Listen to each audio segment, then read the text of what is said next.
Alright, this is Vegeta8259 again, and believe it or not, I actually found two kits that I've painted but I haven't reviewed yet. As some of you may remember, I actually kind of halfway reviewed this guy a while back in sort of a musical test of my new camera, or what was at the time my new camera, but I deleted it because I didn't want the music to get me in trouble on my YouTube partner account. Anyway, I'm going to be reviewing this guy and reviewing this guy for the first time.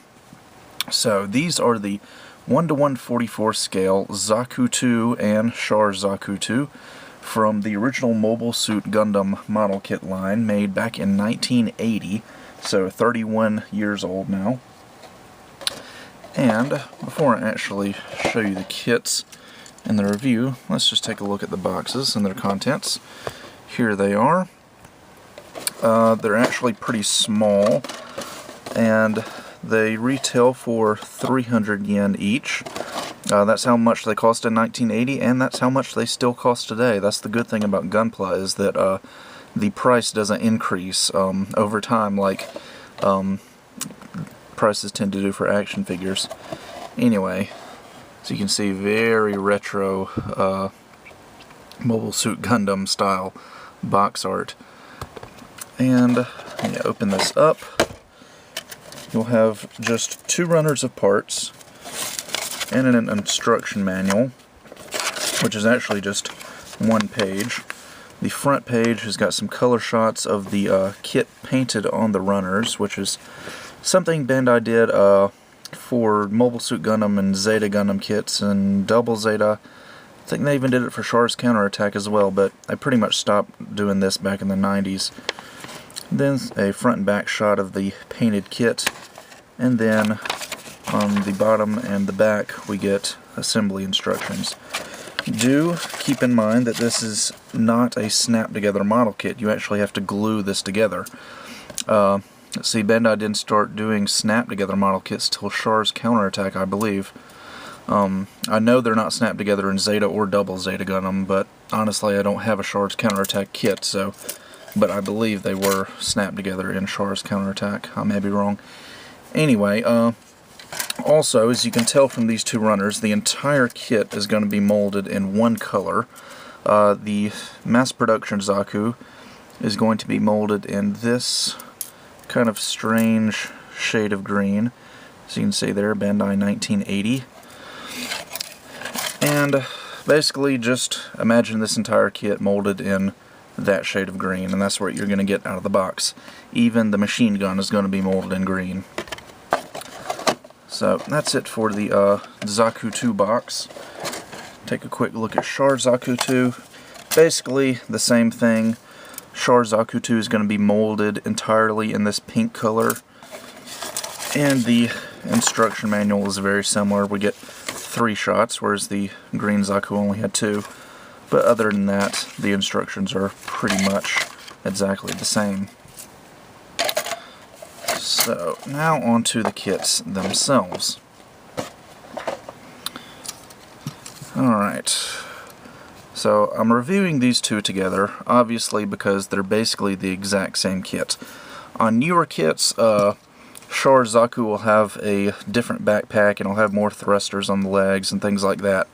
But back in the 80s, they were the exact same mold. The only difference is Char Zaku has an antenna, and it's molded in pink instead of green. So, I guess I'll just do articulation with one of them instead of both of them. Char Zaku's getting lazy.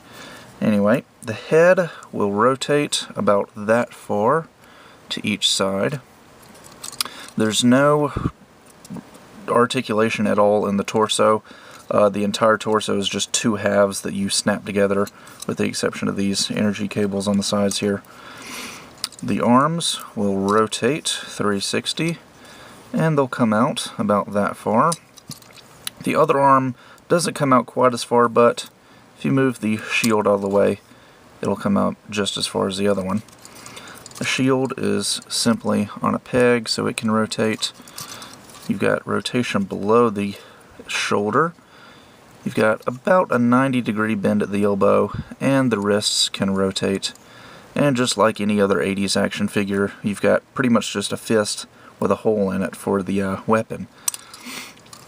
One thing you will notice is that you will have some gaps in the parts like this. You know, these kits are 31 years old, so you really shouldn't expect them to be perfect. See, the hips can go forward about that far and backward about that far. Not very much movement at all for the hips, just because of the design of the Zaku's waist, because, you know, the skirt arm isn't movable like it is on the newer kits. Although, I do like the way they did the energy cables for the legs.